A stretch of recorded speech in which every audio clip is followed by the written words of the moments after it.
Welcome back to Investing Talk Podcast. Today we're looking at CoreWeave. The big question is it a good time to buy now? We want to hear from you. Subscribe, like, and comment to support the show. And if there's a specific company you want us to look into, leave it in the comments below. So let's get into the analysis. For the learner who maybe needs to quickly understand what CoreWeave really represents, you should think of them as, well, the pure play infrastructure provider for this whole generative AI boom. Right. They're the leading independent cloud company, and they're focused like obsessively on GPU accelerated infrastructure, for those highest demand applications, AI model training, VFX rendering, intense enterprise compute stuff. And that focus, that's really key, isn't it? Because it sort of defines their whole business model and how they stack up against the Amazons, Microsofts, Googles, the hyperscalers. Exactly. They aren't trying to be everything to everyone, like a generalist cloud. They're the specialists, laser focused on the really intense accelerated compute that this next wave of AI needs. That's it, precisely. And that specialization, that's what really drives the bull case here, which starts with numbers that are, well, frankly, staggering. Okay. When you look at their revenue, they are just experiencing exponential market capture. Their revenue for the trailing 12 months, the TTM, has hit $3.53 billion. Wow. $3.5 billion. That sounds massive for, a relatively new player in this space. But we need some context, right, to really get how fast that acceleration is. What did they look like, say, a year or two ago? Yeah, the context is really the core insight here. That TTM figure, okay, it compares to $1.92 billion for all of 2024. Okay. And just $228.94 million in 2023. $200 million. Yeah. So this means they delivered a stunning plus 737% year-over-year revenue growth in 2024. 700%, okay. That kind of growth, it's not just grabbing market share. It really signals they are fundamentally solving like the current AI infrastructure bottleneck that biggest companies in the world are facing right now. So when you see growth like that, the obvious question is how? How are they doing it? What's their competitive advantage? Their moat, right? What stops a hyperscaler with basically unlimited cash from just copying their GPU setup and crushing them? Right. And this is where we get into maybe the technical bit that really differentiates them. It's not just about owning GPUs. Lots of people have GPUs. It's about how they deploy them and manage them. Okay. Think of the hyperscalers, like, massive interstate highways, great for general traffic, high volume, sure. CoreWeave, though, they're building the specialized high-speed rail network specifically for, like, the LLM freight. Huh.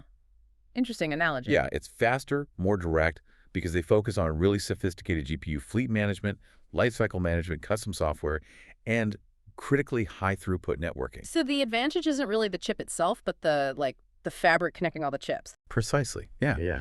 They optimize that interconnection fabric. They make sure there's very low latency, super high bandwidth between the GPUs, which is absolutely essential for training these massive models. Right. It lets them deliver the kind of performance that the Gen AI leaders really need. And that attracts major enterprise workloads companies who are just desperate for available high-performance capacity. They basically built the right thing at the right time for this compute bottleneck. Yeah. And the market, well, it's validating that choice with huge contracts. That paints a really compelling high-growth picture. Yeah. Definitely. But like you said, growth at that speed usually means pouring money back in, right? Yeah. Rapid reinvestment. It's hard to square that, 700% plus growth with the financial reality of this kind of hyper expansion. So let's pivot. Let's look at the bear case. Are they actually profitable? And if not, how deep in the red are we talking? Yeah, good question. They are absolutely not profitable. And this is like the fundamental risk you have to understand before you even think about this stock. CoreWeave is basically executing a growth at all costs strategy, which means their profit margins are tight, constrained because they are rapidly reinvesting every single dollar and probably more into expanding infrastructure, securing chip supply, building out data centers. And how substantial is that loss? I mean, if they stumble, that kind of debt burden, that reinvestment rate, it could become, terminal. How much cash runway are we talking about? How do they manage that huge execution risk? It's substantial. The net loss for the trailing 12 months is negative $1.1 billion. Billion, with a B. Yeah. And critically, those losses have actually expanded with scale. The net loss just for 2024 was negative $937.8 million. So management was clearly signaling, look, we prioritize aggressive market capture over immediate profit. They believe securing these long-term contracts now justifies the losses. Wow. That is an enormous financial risk profile. We're essentially talking about a company that's, in a way, subsidizing the AI infrastructure supply chain just to grab market share fast. That's one way to look at it, yeah. So if we look ahead, near-term outlook, specifically the Q3 2025 consensus estimate, they've got earnings coming up November 15th. What does that tell us about their strategy? Is it changing? It confirms that the investment spree is definitely not slowing down. Not yet, anyway. The sales estimate for Q3 is projected around $1.29 billion.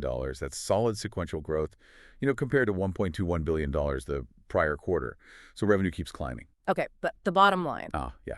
The consensus earnings per share estimate, still firmly negative, expect around minus 38 cents per share. Right. So this expectation just confirms that sustained prioritization of, aggressive infrastructure investment over generating immediate cash flow. They need to keep building. They have to meet the demand they're seeing. That heavy reinvestment, it just screams execution risk. Beyond the obvious, the accelerating losses, what are the main risk factors for CoreWeave right now, specifically tied to their business model? Well, execution risk is paramount, and it's global now. They have to maintain that specialized service leadership, the technical edge, while scaling their infrastructure across continents. That's hard.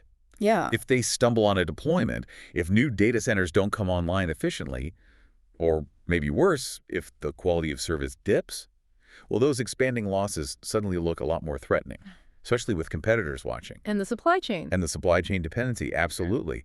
They rely heavily on getting those next-gen GPU chips. Any disruption there, any delay from NVIDIA or others immediately impacts their growth story. It's a vulnerability.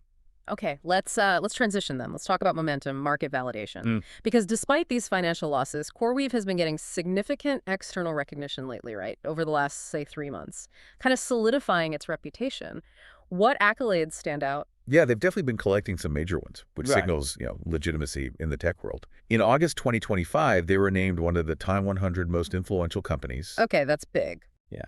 And then just a month later, September, they were featured prominently in the Forbes Cloud 100 list, which is also highly regarded. These aren't just like vanity metrics. They signal that the industry sees them as a real influential player now. A permanent fixture, maybe? And crucially, they're still landing the big clients, the contracts. That growth isn't just historical. Absolutely. They continue to announce major new contracts. We hear about deals with leading AI labs, which just underscores their market penetration. Plus, on the leadership front, they recently brought in John Jones as their first chief revenue officer. Ah, okay. That's a strategic hire, right? It's designed specifically to professionalize things, scale up the commercial operations for this next phase of rapid global expansion. It shows they're thinking about maturity, structure. Makes sense.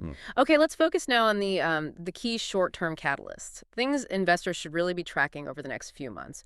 What's going to potentially move the stock in the immediate term? The single most important catalyst, hands down, is the Q3 earnings release, November 15th, 2025. That report is the crucial checkpoint. Analysts will be digging into the revenue figures, yes, obviously. But maybe more importantly, they'll be scrutinizing the margin trends. Are the losses being contained at all? Or is the expansion truly, runaway? That's the question. And beyond just their own financials, there are broader market events, right? And, some significant speculation swirling around. Correct. Yeah, keep an eye on the end of November. Around the 30th, there's potential S&P or ETF rebalancing. If CoreWeave gets included, that could definitely increase visibility, liquidity, as the market starts treating them like a more established player. Okay. Then further out, maybe January 2026, around the 10th, we might see announcements of major institutional buys. If large funds start taking significant positions, that could materially influence the share price and analyst sentiment. And then there's the persistent M&A chatter, specifically surrounding Core Scientific. For listeners who haven't followed this, why would acquiring a company like Core Scientific be such a big deal, potentially transformative, for CoreWeave? Yeah, this is a massive potential catalyst, and maybe counterintuitive at first. Core Scientific is mainly known as a Bitcoin mining operation, right? Crypto mining. So this isn't just buying another cloud provider. It's about acquiring massive existing data center infrastructure. Yeah. And this is the crucial part, power infrastructure. Yeah, and the power. Exactly. Power capacity is arguably the #1 bottleneck for these modern high-density AI data centers. Acquiring Core Scientific could immediately add huge ready-made power capacity and the real estate that goes with it. It could accelerate CoreWeave's build-out plans by months, maybe even years. Wow, okay. If that deal happens, if it gets consummated, it would signal major sector consolidation, and it would instantly kind of re-rate CoreWeave's whole infrastructure timeline and capability. It's a big if, but definitely something to watch. Okay, so given this tension, you've got the explosive growth, but also the staggering losses, plus these immediate catalysts. What's the general market sentiment? What are the analysts saying? And what does the technical picture, the chart look like right now? Well, sentiment is, I'd say, robustly bullish overall. It reflects that broad conviction in the AI trend itself.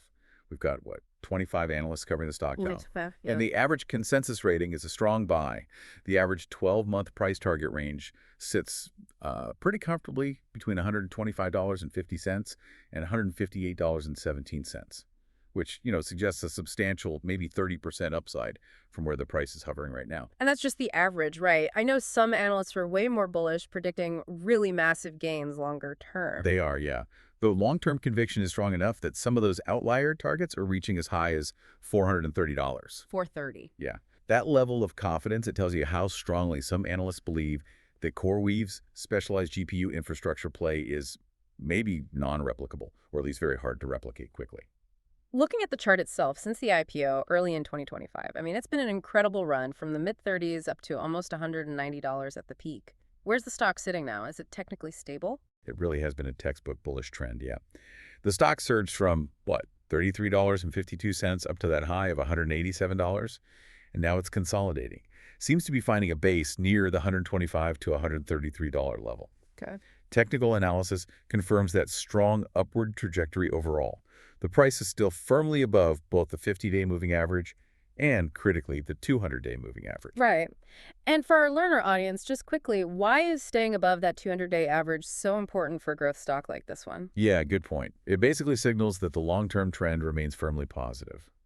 For a high-growth company like this, one that's prioritizing reinvestment over profit, the market really needs confirmation that the overarching story, that exponential growth narrative, is still intact. Okay. Being above the 200-day confirms that, despite recent volatility or consolidation, the long-term institutional money, generally speaking, is still bullish. Accumulation is likely still happening.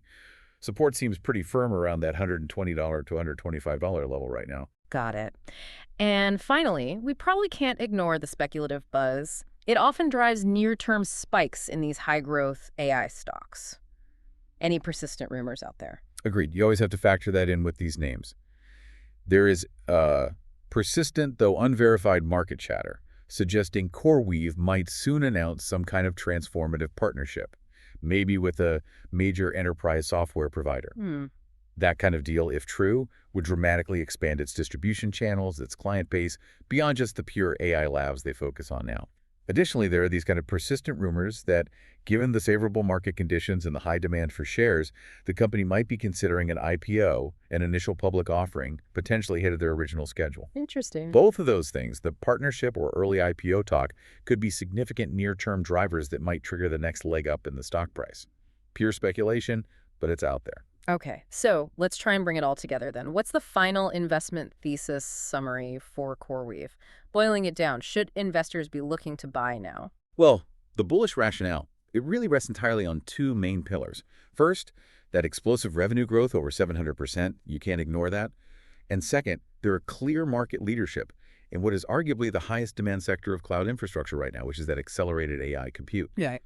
The strong analyst alignment, the buy ratings, that just sort of reinforces that foundation. It provides a bit of a safety net, maybe. And for investors wondering about the best holding period, is this more of a quick trade based on catalysts, or is it a long-term position? I think it functions for both, potentially.